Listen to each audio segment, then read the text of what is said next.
మరి యొక్క ప్రాముఖ్యాంశం మనం వచ్చినాము. దేవుని యొక్క వాక్యాన్ని మనము ధ్యానం చేసుకుందాము.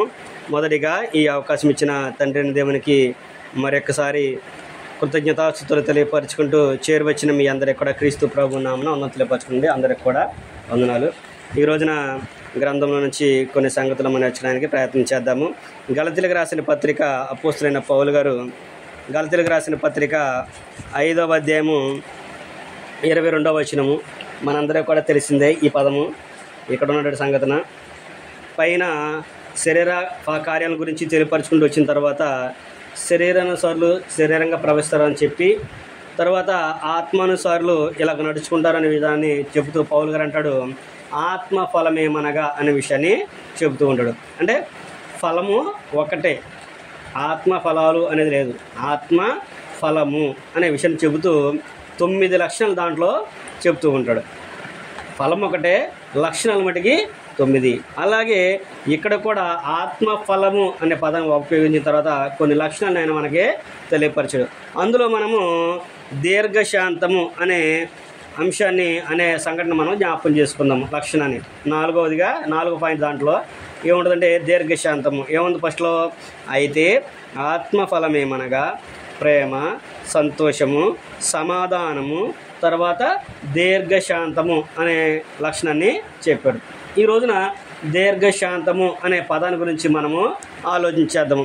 అసలు దీర్ఘశాంతం అంటే ఏంటి, దేనికి వాడతారు ఈ పదాన్ని అనేది మనం ఆలోచన చేసినప్పుడు, ఈ పదాన్ని మనం ఆలోచన చేసినప్పుడు రెండుగా మనం విడదీయవచ్చు. అది ఒకే పదము కానీ రెండుగా కూడా విడదీయవచ్చు. దీర్ఘ అన్నది దీర్ఘ అంటే ఎక్కువ కాలము అనే విషయాన్ని చెబుతుంది. శాంతము, దీర్ఘశాంతం కదా.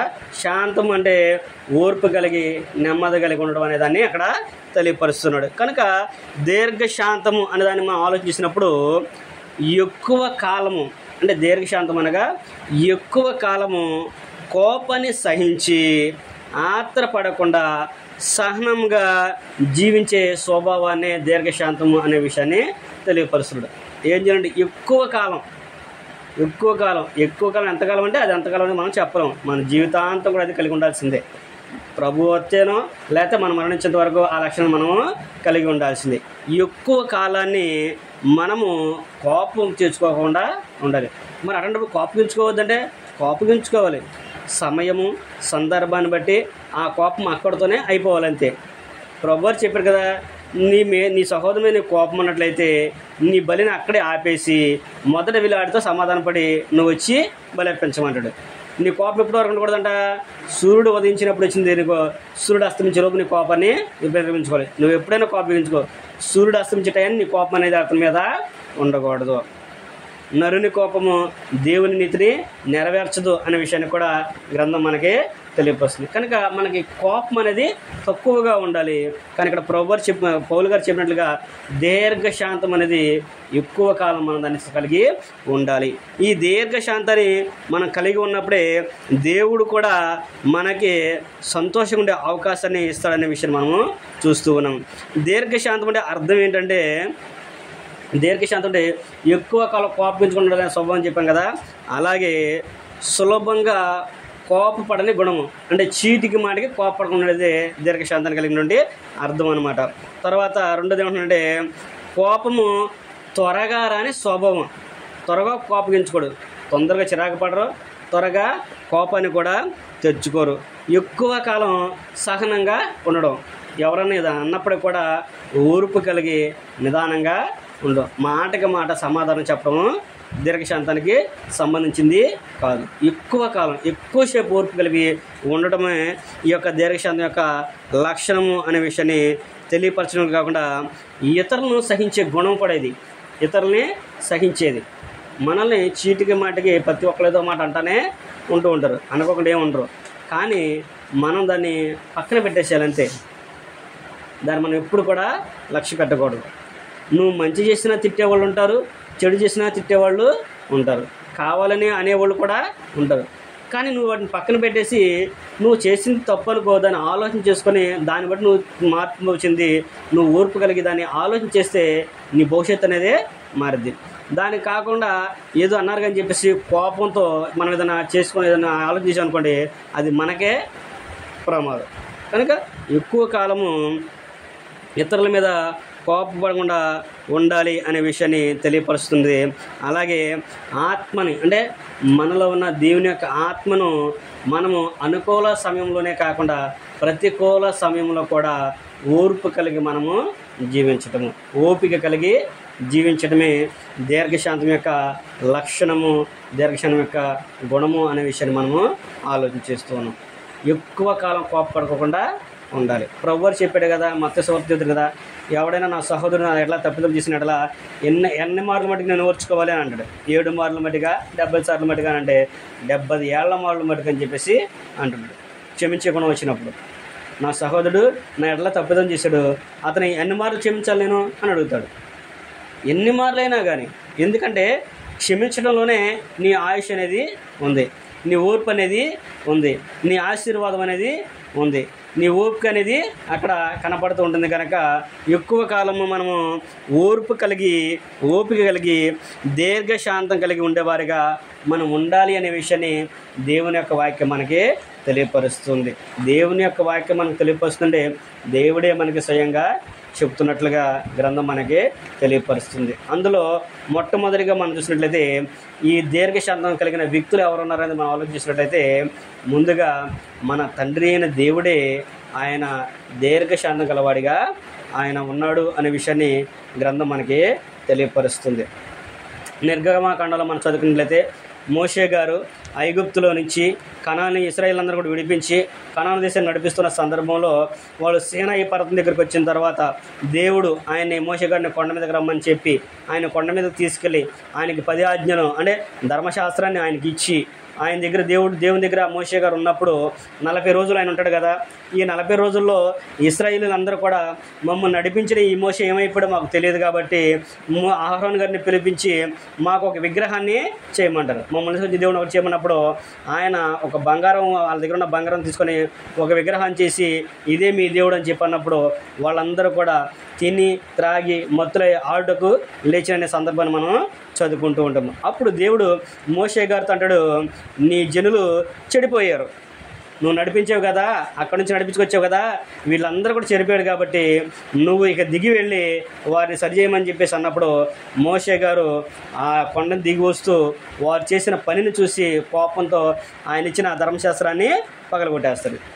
కోపం తీసాడంటే వాళ్ళ మీద ఉన్న కోపంతో ఆయన దాన్ని పగలగొట్టేస్తాడు. పగలగొట్టేసిన తర్వాత అక్కడ జరిగిన సంఘటనలంతా కూడా మనకి తెలుసు.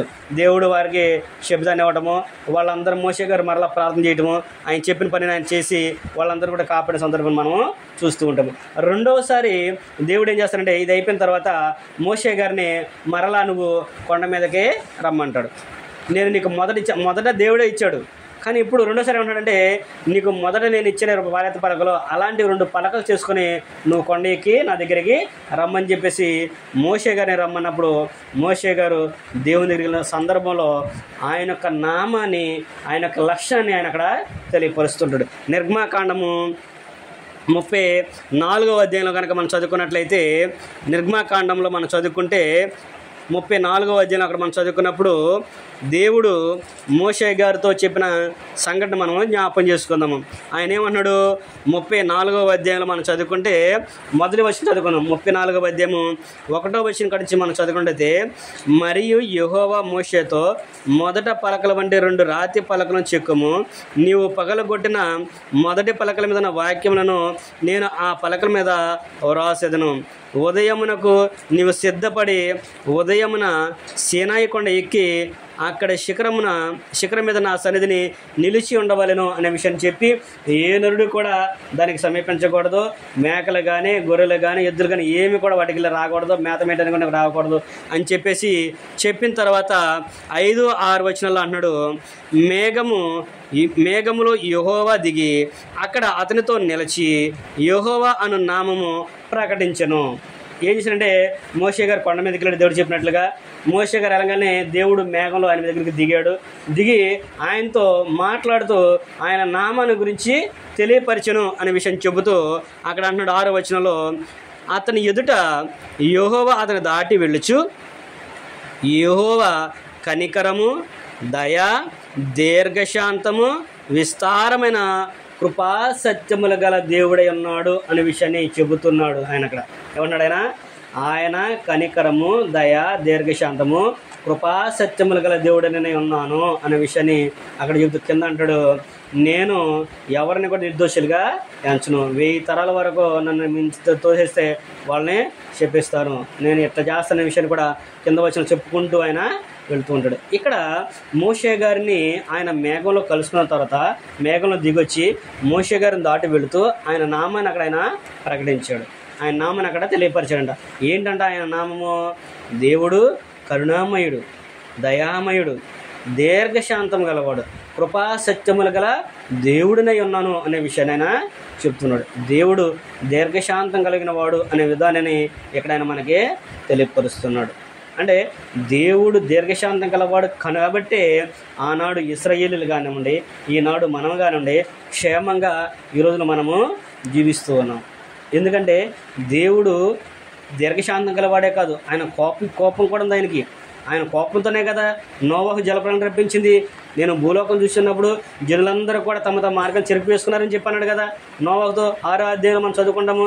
జనులందరూ కూడా ఇచ్చినంట తమ తమ మార్గంలను చెడుపు వేసుకుని ఉన్నారు, నా కోపం వచ్చింది, వీళ్ళందరం కూడా నాశనం చేస్తాననే విషయాన్ని అక్కడ మనం ఆదికాండంలో మనం 6వ అధ్యాయంలో చదువుకుంటూ ఉంటాము. అలాంటి ఆయన దీర్ఘశాంతం కూడా కలిగి ఉండి ఈ ఇశ్రాయేలు అందరిని కూడా మరలా మోషే గారు ప్రార్థనని కాపాడి వాళ్ళందరూ కూడా నడిపించినట్లుగా మనము చూస్తూ ఉంటాం. దేవుడు దీర్ఘశాంతం కలిగిన వాడు. అందుకనే ఆయన అన్నాడు, నేను దీర్ఘశాంతం గలవాడిని కనుకనే మీరు కూడా దీర్ఘశాంతం గలవారే ఉండండి, నా పిల్లలు కూడా అలాంటి లక్షణాలు కలిగి ఉండాలి. మోషే గారు నిన్ను కూడా కారణం కూడా అదే. మోషే గారు ఎలాంటి వాడంట? భూమి మీద ఉన్న వారందరికీ అంటే మిక్కిలి సాత్వికుడు మోషే గారు. సాత్వికుడు అంటే ఓర్పు కలిగిన వాడు, త్వరగా కోపడని వాడు. కనుక మనము కూడా మన దేవుడు ఎలాగైతే దీర్ఘశాంతం గలవాడై ఉన్నాడో మనం కూడా దీర్ఘశాంతం గలవారై ఉండాలి అనే విషయాన్ని దేవుని యొక్క వాక్యం అయితే మనకి వివరిస్తుంది. ఆనాడు ఇశ్రాయేలును కాపాడడానికి దేవుడు దీర్ఘశాంతం గలవాడిగా ఉన్నాడు అనే విషయాన్ని ఈ గ్రంథం మనకి తెలియపరుస్తుంది. ఈనాడు కూడా మనకు కూడా మనల్ని రక్తం ఇచ్చి కొన్న ఆయన ఒక అన్నాడు, ఆయన కూడా దీర్ఘశాంతం గలవాడై ఉన్నాడు అనే విషయాన్ని గురించి ప్రభు వారి గురించి కూడా గ్రంథం మనకి తెలియపరుస్తుంది. పేతురు రాసిన 2వ పత్రిక కనుక మనం చదువుకున్నట్లయితే పేతురు రాసిన 2వ పత్రిక 3వ అధ్యాయము 9వ వచనం మనం చదువుకుంటే అక్కడ పేతురు గారి గురించి కూడా పేతురు గారు కూడా దేవుని గురించి ఒక లక్షణం అక్కడ ఆయన మనకి తెలియపరుస్తున్నాడు. పేతురు రాసిన 2వ పత్రిక 3వ అధ్యాయము 9వ వచనం మనం చదువుకున్నట్లయితే పేతురు రాసిన 2వ పత్రిక 3వ అధ్యాయము 9వ వచనము, కొందరు ఆలస్యమని ఎంచుకున్నట్లు ప్రభు తన వాగ్దానమును గురించి ఆలస్యం చేయవాడు కాడు గాని ఎవడను నశింపవలని ఇచ్చింపక అందరూ మారు మనసు పొందవలని కోరుచు మీ ఎడల దీర్ఘశాంతం గలవాడై ఉన్నాడు. మన ప్రభువారు కూడా దీర్ఘశాంతం గలవాడయ్యి ఉన్నాడు అంట. చాలామంది మనం ఈ పత్రిక చదువుకుంటే చాలామంది అంట ఏంటి ప్రభు వస్తారన్నారు, రాకడన్నారు, ఏమి రాలేదుగా, ఇదిగో ఎప్పటి నుంచి మేము చూస్తున్నాము, నోవాహు నుంచి చెప్తున్నారు, ఆదాము నుంచి చెబుతున్నారు, నోవాహు చెప్పాడు, అబ్రహాం చెప్పాడు, ఇసాకు చెప్పాడు, మోషే గారు చెప్పాడు, ప్రవక్తలు కూడా చెప్పారు కదా, ఏది ఇంకా రాలేదు, అబ్బో కాలం అంతా గడిచిపోతుంది అని చెప్పేసి అందరూ కూడా చెబుతూ ఉన్నప్పుడు అప్పుడు పేతురు గారు అంటాడు, ఆయన తన వాగ్దానం గురించి ఆలోచన చేసేవాడు కాదు, తన రాకడ గురించి ఆలోచన చేసేవాడు కాదు. ఎందుకంటే భూమి మీద ఉన్న వారందరూ ఎవరు కూడా నశించిపోవడం ఆయనకి ఇష్టం లేదు. ఏంటంట ప్రభువారికి ఏమి ఇష్టం లేదు, ఎవరు కూడా నశించిపోవడం ఆయనకి ఇష్టం లేదు కాబట్టి అందరూ కూడా మారు మనసు పొందాలని కోరుకుంటూ ఆయన మీ ఎడల దీర్ఘశాంతం గలవాడయ్యి ఉన్నాడు. ప్రభువారు ఆయన గ్రంథంలో నుంచి అనేక మాటలను తెలియపరిచి అంతమంది సేవకులు కాకపోయినా కానీ సత్యాన్ని ప్రకటించేవారు ఎక్కడో కొన్ని సందర్భాల్లో కొన్ని ప్రాంతాల్లో సేవకులు ఏర్పాటు చేసుకుని ఆయనకు సత్యాన్ని అందరికీ కూడా తెలియపరుస్తున్నాడు. అసత్యంలో ఉన్నప్పటికీ కూడా సత్యాన్ని గ్రహించగల జ్ఞానాన్ని దేవుడు వారికి ఇచ్చి మీరు పరిశీలన చేయండి, సత్యాన్ని తెలుసుకోండి, సువార్తకు లోబడి నేను అంటే ప్రభువారు స్వరక్తం ఇచ్చి సంపాదించిన సంఘం ఒకటి ఉంది, ఆ సంఘాన్ని నేను రాజ్యంగా ఏర్పాటు చేశాను, మీరు ఆ రాజ్యంలోనికి వచ్చినట్లయితే నా పరిపాలన కింద ఉంటారు, అప్పుడు మీరు అందరూ కూడా రక్షణ పడతారనే విషయాన్ని ప్రభువారు తెలియపరుస్తూ మీరు ఆయన దీర్ఘశాంతం గలవాడే మన పట్ల ఓర్పు కలిగి ఉన్నాడు. మీరు మారు మనసు పొందండి, మీ పాపాల విషయంలో మారు మనసు పొందండి, మీ ప్రవర్తన విషయంలో మారు మనసు పొందండి, మీ నడవడిక విషయంలో మారు మనసు పొందండి, మీ జీవితాలను మార్చుకోండి, నాకు ఇష్టమైన వీటికి మీరు జీవించండి అనే విషయాన్ని ప్రభువు తెలియపరుస్తూ దీర్ఘశాంతం గలవాడై ఆయన ఓర్పు కలిగి మన పట్ల చూపిస్తూ ఉన్నాడు. అందుకనే పేతురు చెప్పాడు, ఆయన ఎవ్వరు కూడా నశించడానికి ఇష్టం లేదయ్యా, ఆయన అయితే తన వాగ్దానం గురించి ఆలోచన చేసేవాడు లేడు, కానీ ఎందుకు ఆలోచన చేస్తున్నాడు అంటే, ఎందుకు ఉన్నాడు అంటే, మనం ఎవ్వరం కూడా అంటే మీరు ఎవ్వరు కూడా నశించుకోవడానికి ఇష్టం లేదు, ఇంకా మారు మనసు పొందిన వాళ్ళు చాలామంది ఉన్నారు, సత్యం ఇంకా చాలా ప్రకటింపబడలేదు, చాలామంది క్రీస్తుని అంగీకరించలేదు, ఆయన సంఘంలో లేరు, ఆయన రాజ్యంలో లేరు, కనుక వారందరికీ కూడా సువార్త ప్రకటన చేసి వారందరూ రాజ్యంలో ప్రకటనబడేలాగా చేయాలి. అందుకని ఆయన ఓర్పు కలిగి దీర్ఘశాంతం గలవాడై మీ పట్ల చూస్తున్నాడు అనే విషయాన్ని పేతురు గారు కూడా మనకి జ్ఞాపకం చేస్తున్నాడు. కనుక మన దేవుడు దీర్ఘశాంతం కలిగిన వాడు, మన ప్రభువారు దీర్ఘశాంతం కలిగిన వాడు. వారి యొక్క దీర్ఘశాంతాన్ని బట్టే ఈ రోజున లోకంలో ప్రతి వ్యక్తి కూడా ప్రార్థనకు వచ్చినా రాకపోయినా, దేవుని ఎరిగినా దేవుని ఎరగకపోయినప్పటికి కూడా ఆయన అందరినీ కూడా పోషించి సంరక్షిస్తూ ఉన్నాడు. నా గురించి తెలుసుకుంటారనే ఆలోచన కలిగి ఉండి అనేక మందిని సేవకులుగా లేపి నిలబెట్టి ఆయన తన పక్షాన అందరికీ కూడా మారుమూల పల్లెటూరులతో సహా కూడా ఆయన యొక్క సత్యాన్ని ప్రకటన చేస్తూ అందరినీ ప్రోత్సహిస్తున్న సందర్భాన్ని మనము చూస్తూ ఉన్నాం. కనుక మనము కూడా దీర్ఘశాంతాన్ని కలిగి ఉంటే అది మనకి మేలు అనే విషయాన్ని కూడా దేవుని యొక్క వాక్యం మనకి వివరిస్తూ ఉంది. మనము కూడా ఎలా ఉండాలంటే దీర్ఘశాంతం కలిగిన వారే మనం ఉండాలి.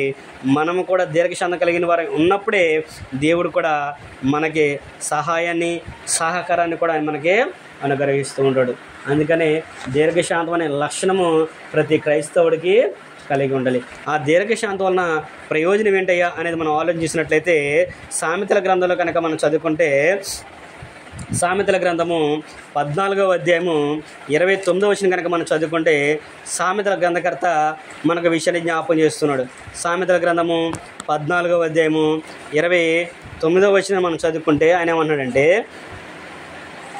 దీర్ఘశాంతము గలవాడు మహావివేకి, ముంగోపి మూఢత్వమును బహుమానముగా పొందును అనే విషయాన్ని చెప్తూ ఉన్నాడు. అంటే నువ్వు దీర్ఘశాంతం కలిగిన వాడివై ఉన్నావు అనుకో, ఓర్పు కలిగి ఉన్నావు అనుకో, దీర్ఘశాంతంగా ఉన్నావు అనుకో, నువ్వు వివేకివి అనబడతావు, వివేకాన్ని నువ్వు పొందుకుంటావు. లేదనుకో ముంగోపికి ఏంటంట, వాడు ముంగోపి ఏం చేస్తాడే, తన మూఢత్వాన్ని బయలుపరుస్తాడు, మూఢత్వాన్ని శోభంగా వాడు ధరించుకుంటాడు. కానీ దేవుని పిల్లలు ఎలా ఉండకుంటే మహా దీర్ఘశాంతం కలిగి వివేకంగా కలిగి నడుచుకోవాలనే విషయాన్ని తెలియపరుస్తున్నాడు.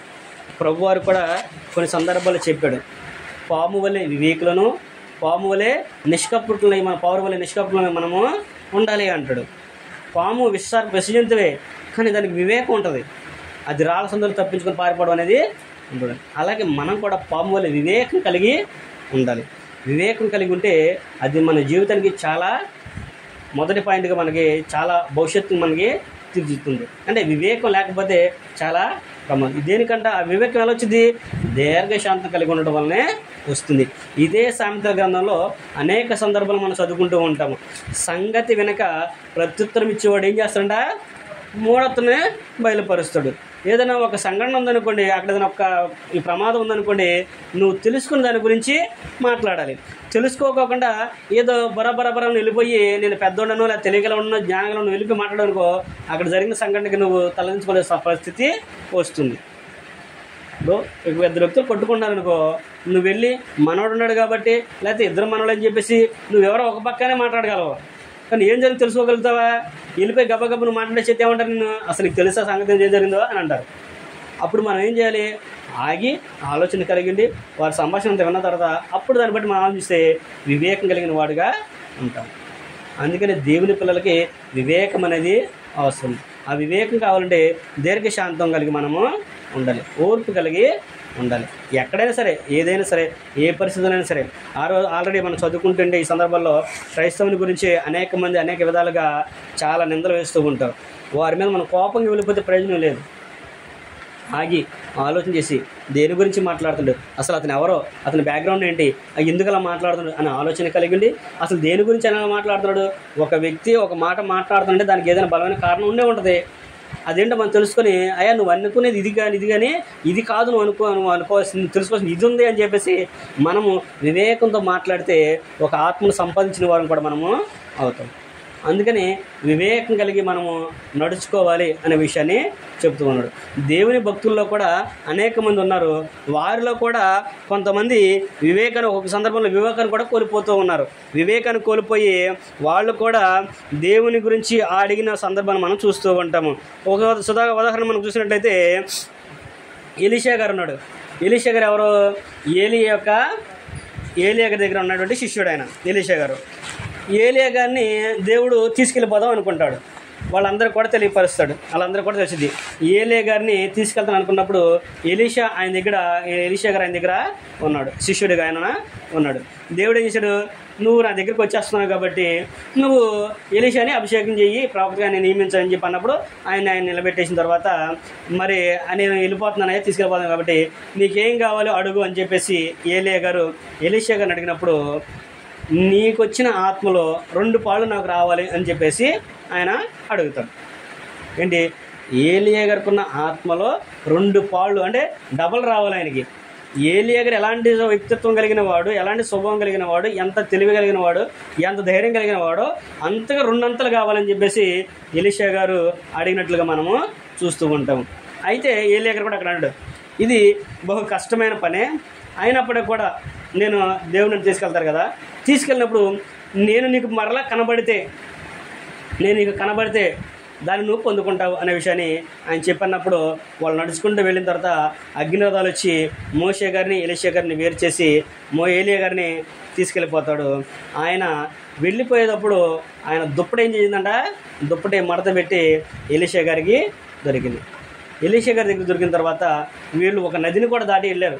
ఎవరో? ఎలీషా గారు కూడా నదిని దాటి వెళ్ళారు. వీళ్ళందరూ కూడా వీళ్ళతో పడిన కొంతమంది ఏం చేశారంటే నది ఆదరణ ఉన్నారు. ఏలియా గారు ఎలీషా గారు ఈ నది ఈదరణ ఉన్నారు. ఏలియా గారు నది దాటేటప్పుడు ఆయన దుప్పటిని మడతేసి నీళ్ళ మీద కొట్టంగానే 2 పాయలుగా చీలిపోయింది. మోషే గారు కర్త చేయగానే ఎలాగైతే చీలిపోయిందో అలాగే ఈయన కూడా చెప్పినప్పుడు ఈ నది కూడా 2 పాయలుగా చీలిపోయింది. వీళ్ళిద్దరు కూడా అదరికి వెళ్ళారు. ఏలియా గారిని దేవుడు అగ్నిరథాలతో తీసుకెళ్ళాడు. తీసుకెళ్ళిన తర్వాత ఎలీషా గారు అక్కడ ఉన్నప్పుడు ఆయన తండ్రి ఆయన అడుగుతాడు, ఆయన నువ్వు నాకు కనపడవా, నేను చెప్పింది ఏం అని చెప్పేసి ఆయన అడిగినప్పుడు ఆయనకి కనపడు. ఆయన అడుగుతున్న సందర్భంలో ఆ దుప్పటి ఆయనకి పడిద్ది. ఆయన పట్టుకుంటాడు. దాన్ని పట్టుకొని అక్కడ ఒక మాట అంటాడు ఎలీషా గారు. మనం చదువుకుంటే అక్కడ ఆయన యొక్క స్వభావాన్ని ఆయన వ్యక్తిత్వాన్ని మనం చూసినట్టయితే ఏముంటుందంటే రాజుల 2వ గ్రంథంలో రాజుల 2వ గ్రంథము 2వ అధ్యాయము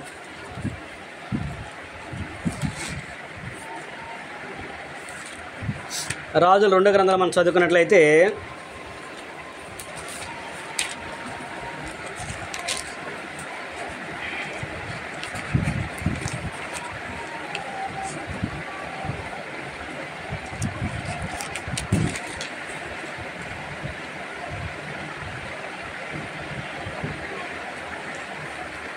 రాజుల 2వ గ్రంథము 2వ అధ్యాయంలో మనం చదువుకుంటే అక్కడ ఏమని మాట్లాడుతున్నాడంటే 2వ అధ్యాయం 14వ వచనం. రాజుల 2వ గ్రంథము 2వ అధ్యాయము 14వ వచనం. ఈ సంఘటన అంతా కూడా రాజుల 2వ గ్రంథంలో ఉంటుంది. రెండవ రాజుల గ్రంథము 1-2 అధ్యాయంలో ఇక్కడ ఈ సంఘటన అంతా కూడా ఉంటుంది. 2వ అధ్యాయంలో సుడిగాలి చేత ఏలియా గారు ఆకాశానికి దేవుడు వచ్చి ఆయన అగ్నిరథంలో ఏలియా గారిని తీసుకెళ్తాడు. ఎలీషా గారు ఉంటాడు. ఆయనకి దుప్పటి దొరికింది. దుప్పటి దొరికిన తర్వాత 14 వచనం ఏమంటాడంటే ఒంటి మీద నుండి క్రింద పడిన ఆ దుప్పటిని పట్టుకొని నీటి మీద కొట్టి ఏలియా యొక్క దేవుడైన యెహోవా ఎక్కడ ఉన్నాడనెను అనే సందర్భాన్ని మనం చదువుకుంటూ ఉంటాము. అంటే ఏలియా యొక్క దుప్పటి ఎలీషా గారి మీద పడింది. ఎలీషా గారు ఆ దుప్పటి తీసుకొని కోపంతో అక్కడ మనం ఆ సందర్భం చదువుకుంటే ఆ దుప్పటి తీసుకొని నీళ్ళ మీద ఆ దుప్పటిని కొట్టి కోపంతో కొట్టి ఏలియా యొక్క దేవుడైన యెహోవా ఎక్కడున్నాడు అని అంటాడు. అంటే ఆయనకి ఆలోచించేయాలి కదా. అసలు దేవుడు నా యొక్క తండ్రి నా యొక్క దేవుని తీసుకెళ్ళాడు, ఆయన గురువుగారిని తీసుకెళ్ళాడు, ఏలియా గారిని తీసుకెళ్ళాడు, నేను అడిగాను, మరి ఏం జరిగిందో ఏంటో తెలియసుకోవాలని ఆలోచన ఉండదు. కానీ ఆయన కనపడకపోయేసరికి ఆయనకు కోపం వచ్చి నేను అడిగింది ఆయన ఇవ్వలేదు అనుకుంటా అనే ఆలోచన కలిగి ఆయన కోపంతో దుప్పటితో ఏటి మీద సముద్రం మీద కొట్టినప్పుడు అది మరలా 2 పాయలుగా చీలిపోయింది. వాస్తవానికి ఎలీషా గారికి తెలియలేదు. ఆ టేపునున్న వాళ్ళందరూ కూడా గమనించారు. మనం చదువుకుంటే ఉన్నానంటే అక్కడ అన్నాడు, కొట్టి ఏలి యొక్క దేవుడని యెహోవా ఎక్కడ ఉన్నాడు అనెను. అతడు దుప్పటితో నీటిని కొట్టగా అది ఇటు అటు విడిపోయినందున ఎలీషా అవతలి ఒడ్డునకు నడిచిపోయాను. యెరికో దగ్గర నుండి కనిపెట్టుచుండిన ప్రవక్త శిష్యులు అతనిని చూచి ఏలియా ఆత్మ ఎలీషా మీద నిలిచి ఉన్నదని చెప్పుకొని అని అంటారు. ఆయనకి తెలియలా, ఆయన కోపంతో ఉన్నాడు. ఎందుకంటే ఆయన కోపంతో ఉన్నాడు కాబట్టి ఆయనకు వచ్చే శక్తిని ఆయన తెలుసుకోలేకపోయాడు. మరి సామాన్యంగా ఉన్నట్లయితే దుప్పటితో కొడితే పాయలైద్దా అన్నది అవ్వదు. ఎరుకో ఆధారంలో శిష్యులందరూ కూడా చూసి ఎలీషా గారు కూడా దుప్పటితో కొట్టంగానే అది 2 పాయలు చీలిపోవటము, ఆయన ఏట్లో నడిచి వస్తుంది చూసి వాళ్ళు అనుకున్నారు ఏలి యొక్క ఆత్మ ఎలీషా గారి మీద ఉంది, ఎలీషా గారి మీదకి వచ్చిందనే విషయాన్ని వారు అక్కడ గమనించారు. అంటే మనం కొన్ని సందర్భాల్లో మనం గ్రహించలేము. మనం మాట్లాడే మాట కానివ్వండి, మనం ప్రవర్తించే ప్రవర్తన కంటే ఒక సందర్భంలో చాలా ప్రమాదానికి దారితీస్తాయి. మనం ఊరిని సరదా కన్నాం కదా ఈ మాట అనుకుంటాం, కానీ అది చాలా పెద్ద సమస్యగా అవుతుంది. సరదా కన్నా మాటలే కొన్ని సందర్భాల్లో కుటుంబాలని విడదీసిన మాటలు అవి కలుగుతూ ఉంటాయి. ఎప్పుడు కూడా మనం మాట్లాడేటప్పుడు చాలా జాగ్రత్తగా మాట్లాడాలి. అందుకని చెప్పేది దేవుడు అంటాడు, నీ నోటికి కళ్ళెం పెట్టుకోమంటాడు. నీ నోటికి కళ్ళెం పెట్టుకోవాలి. నాలుక చిన్న అవయవమే, కానీ అది ఈ ప్రపంచమంతా కూడా తగలబెట్టేసిద్దంట. అగ్గిపుల్ల గురించి చెప్తూ అగ్గిపుల్ల అంత చిన్నదే, అది అడిగినంతని కూడా తగలబెట్టింది. అలాగే నాలుగు కూడా మన అవయవంలో చిన్నదే, కానీ ఈ యొక్క బాడీకి దెబ్బలు తగిలి దేని ద్వారా? ఈ నాలుక ద్వారానే. మనం కాని మాట్లాడితే నాలుగుతో మాట్లాడతాం, ప్రజలు వచ్చి కొడతారు. అందుకనే ప్రభు వారు కూడా చెప్పాడు మనం జాగ్రత్తగా ఉండాలి. మనం మాట్లాడేటప్పుడు నువ్వు ఓర్పు కలిగి మాట్లాడేది. సరదాగా కూర్చున్నాం కాబట్టి ఏదో తోచే మాటలుగా ఏదో అన్నట్టుగా సరదాగా అన్నవా అనేసి ఏదన్నా మనం అనుకోండి, ఆ మాట వాళ్ళు పట్టుకుంటారు. బయటల గురించి మనకొద్దు. దేవుని పిల్లలము, క్రైస్తవులైన మనము చాలా జాగ్రత్తగా ఉండాలి. అది మనకు తెలియదు, దాని ప్రభావం అనేది తర్వాత మనకే తెలుస్తుంది.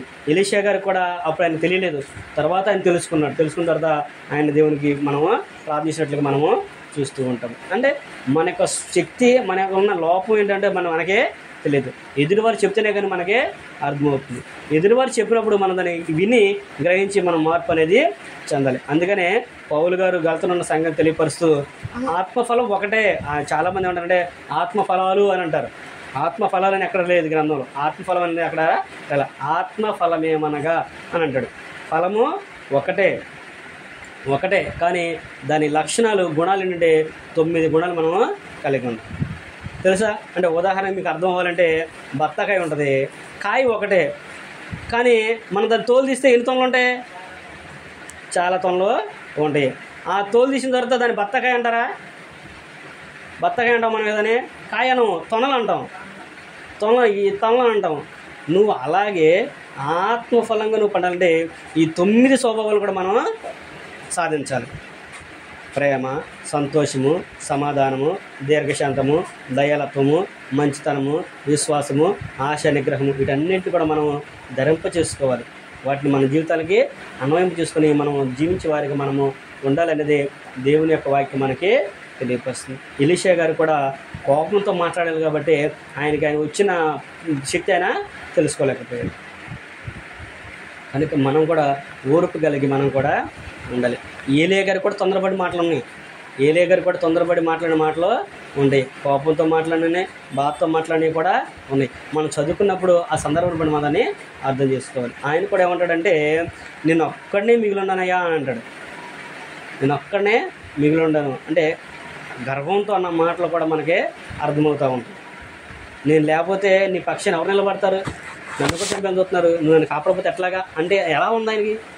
నేను ఒక్కడిని అంటే ఎట్లా ఉంటుందంటే మనం కొంతమంది చాలామంది అంటారు నేను సేవకుడు కాబట్టి మీరు అందరూ ఇలా ఉండరు, నేను సేవకు లేకపోతే మీరు అందరూ ఏమైపోళ్ళు అన్నట్టు ఉంటుంది. కూడా అంటదంట కదా, నేను కూర్చొని కాబట్టి మీరు లేచారని చెప్పి అంటదంటారు కదా. నువ్వు కాకపోతే సూర్యుడు వస్తారు, లేకపోతే నిలవ నుంచి లేపుతారు. నువ్వు లేపేది ఏముంది? నీ పని ఏంటి? పూత పూయటం. నువ్వు నీ పని నువ్వు అంతే. నువ్వు పూసినా లేపుతారు, కోవిపోయినా లేపుతారు. అలాగే సేవకుడు కూడా నువ్వు కాకపోతే ఇంకొకరి ద్వారా నడిపిస్తాడు ఆయన, లేదా ఇంకొకరిని పంపిస్తాడు ఆయన. అప్పుడు దేవుడు అడగడాడు, బయ్యలకు మోకోళ్ళని ముద్దు పెట్టుకునే వాళ్ళు నాకు ఇంకా చాలా 500 మంది కంటే పైన ఉన్నారా అంటాడు ఆయన. 500 మంది కంటే ఎక్కువ మంది ఉన్నారని చెప్పేసి రాజుల గ్రంథంలో మనం చదువుకుంటూ ఉంటాం. అంటే మనం కూడా ఏమనుకుంటామంటే, మేము కాబట్టి ఈ సంఘంలో ఈ సమయంలో ఇలాగుంటాము, మేము కాబట్టి ఆయన ఇది చేస్తున్నాము, నేను కాబట్టి సేవకులైతే నేను కాబట్టి వాళ్ళు నడిపించి నేను వాళ్ళని ఇలా చేస్తానని ఆలోచన అవన్నీ మనకొద్దు. నీ పని ఏంటో నువ్వు చెయ్యి. సేవకుడిగా నీ పని ఏంటో నీ పని నువ్వు చెయ్యి. విశ్వాసులుగా నీ పని ఏంటో నువ్వు పని చేసుకొని వెళ్ళు. అంతే తప్ప నేనొక్కడనే, నేను తప్పితే వీళ్ళకి దిక్కు లేదు, నేను తప్పితే దేవుడికి ఇది లేదనే ఆలోచన ఎప్పుడు కూడా చేయడు. నీ దగ్గర కాకపోతే ఇంకో దగ్గర నడిపిస్తాడు, నువ్వు కాకపోతే ఇంకొక ఆయన చెప్తాడు మాకు. అది మనం ఎప్పుడు కూడా అది దేవుని యొక్క ఉద్దేశాన్ని మనము గ్రహించాలి. దేవునికి ఎప్పుడు కూడా కోపం తెప్పించే వాళ్ళకి మనము ఉండకూడదు. ఇక్కడ అందుకే అంటాడు పౌలు గారు అంటాడు, దీర్ఘశాంతం మీరు కలిగి ఉండండి. అలా దీర్ఘశాంతం కలిగి ఉంటేనే మీరు దేవుని సన్నిధిలో సంతోషంగా ఉండే అవకాశం అనేది ఉంటుందనే విషయాన్ని కూడా అక్కడ ఆయన మనకి తెలియపరుస్తున్నాడు. క్రొత్త నిబంధనలో కూడా మనం కూడా దీర్ఘశాంతం కలిగి ఉండాలనే విషయాన్ని అక్కడ మనం తెలియపరుస్తూ పేతురు రాసిన 2వ పత్రికలోనే 3వ అధ్యాయము 15వ వచనం కనుక మనం చదువుకుంటే అక్కడ పేతురు గారు ఇంకొక విషయాన్ని మనకి జ్ఞాపకం చేస్తున్నాడు. 3వ అధ్యాయము 15వ వచనం మనం చదువుకుంటే పేతురు రాసిన 2వ పత్రిక 3వ అధ్యాయము 15వ వచనము. పేతురు రాసిన 2వ పత్రిక 3వ అధ్యాయము 15వ వచనం కనుక మనం చదువుకున్నట్లయితే అక్కడ ఉండే, మరియు మన ప్రభు యొక్క దీర్ఘశాంతము రక్షణార్థమని ఎంచుకొనుడి. అలాగూ మన ప్రియ సహోదరుడైన పౌలు కూడా తనకు అనుగ్రహింపబడిన జ్ఞానము చొప్పున మీకు రాసి ఉన్నాడు అనే విషయాన్ని అక్కడ పేతురు గారు పౌలు గారి గురించి కూడా చెబుతూ ఉన్నాడు. ఏంటంట, మన ప్రభు యొక్క దీర్ఘశాంతము రక్షణార్థమైనది. అంటే ఆయన దీర్ఘశాంతం ఎందుకు కలిగి ఉన్నాడంటే 9లో చెప్పాడు కదా, ఎవరు నశించిపోవడం ఆయనకి ఇష్టం లేదు కాబట్టి మీరందరూ కూడా మారుమనసు పొందాలనే చెబుతున్నాడు అనే విషయాన్ని ఓర్పు కలిగి ఆయన రాకడ గురించి ఆలస్యము చేస్తూ ఉన్నాడు. అలా వివరించుకుంటూ వచ్చిన తర్వాత ఆయన అన్నాడు, మన ప్రభు యొక్క దీర్ఘశాంతము రక్షణార్థమైనది. నీ రక్షణ పొందడానికి అది అవకాశాన్ని కలిగిస్తుంది. నువ్వు తెలుసుకో, గ్రహించు, మార్పు చెందు. నీ జీవితం ఎప్పుడో నీకు తెలియదు, ఆయన ప్రభు రాకడ మనకి తెలియదు, మన పోకడ తెలియదు, ఆయన రాకడ మనకి తెలియదు. కాబట్టి నేడు అను సమయం ఉన్నప్పుడే మనం మారు మనసు పొందాలి, రక్షణ పొందాలి, రక్షింపబడిన వారి సమూహంలో మనం కూడా చేరాలి అనేది దేవుని యొక్క ఉద్దేశమైనది. అందుకని ఆయన దీర్ఘశాంతం కలిగి మన పట్ల జీవిస్తూ ఉన్నాడు, మన పట్ల దీర్ఘశాంతాన్ని వ్యక్తపరుస్తున్నాడు. దాన్ని మనం గ్రహించాలి అనే విషయాన్ని కూడా ఆయన మనకి తెలియపరుస్తున్నాడు. చివరిగా మనము సామెతల గ్రంథము 16వ అధ్యాయము 32వ వచనం కూడా మనం చదువుకొని మనం ముగించుకుందాము. సామెతల గ్రంథము 16వ అధ్యాయము 32వ వచనం కనుక మనం చదువుకుంటే ఇక్కడ కూడా ఈ యొక్క జ్ఞానైన స్థలం అంటే సామెత గ్రంథకర్త ఒక విషయాన్ని మనకి జ్ఞాపకం చేస్తున్నాడు. 16వ అధ్యాయము 32వ వచనం మనం చదువుకున్నట్లయితే, అంటే దీర్ఘశాంతం వలన లాభం ఏంటి అనే విషయాన్ని చూసినట్లయితే, పరాక్రమశాలి కంటే దీర్ఘశాంతం గలవాడు శ్రేష్ఠుడు. పట్టణమును పట్టుకునే వాని కంటే తన మనసును స్వాధీనపరుచుకునేవాడు శ్రేష్ఠుడు. అంటే మనకు దీర్ఘశాంతం ఉండటం వలన శ్రేష్ఠులము అవుతామనే విషయాన్ని చెబుతున్నాడు. నీకు బలం ఉన్నా ప్రయోజనం లేదు, తెలివి ఉన్నా ప్రయోజనం లేదు, జ్ఞానం ఉన్నా ప్రయోజనం లేదు. నీకేముండాలంటే దీర్ఘశాంతం అనేది ఉండాలి. దీర్ఘశాంతం కలిగిన వాడంట శ్రేష్ఠుడుగా ఉంటాడు అన్నాడు. అక్కడేమని చెప్పాడు ఆయన, పరాక్రమశాలి కంటే అంటే బలవంతుడి కంటే కూడా దీర్ఘశాంతం కలిగిన వాడు శ్రేష్ఠుడు. పట్టణంలో పట్టుకునే వాడి కంటే కూడా తన మనసుని తన స్వాధీనించుకునేవాడు శ్రేష్ఠుడు అనే విషయాన్ని చెబుతున్నాడు. ఇక్కడ ఈ రెండు కూడా ఒక వ్యక్తికి సంబంధించినవి. పరాక్రమశాలి అంటే యుద్ధవీరుడు, ధైర్యం కలిగిన వాడు.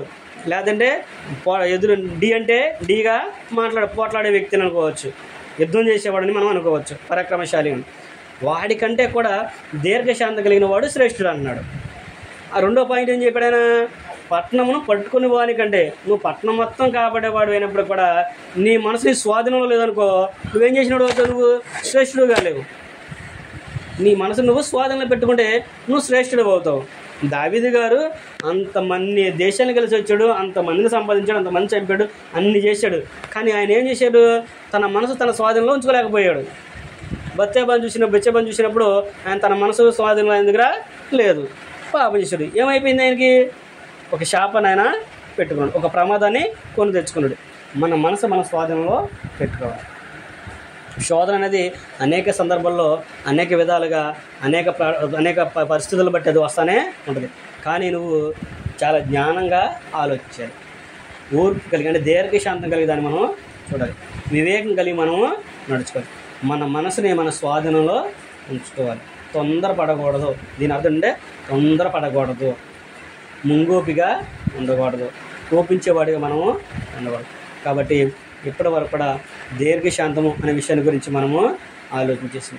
దీర్ఘశాంతం అనేది ఆత్మఫలంలో ఒక లక్షణంగా మనము దేవుని యొక్క వాక్యం మనకి వివరిస్తుంది.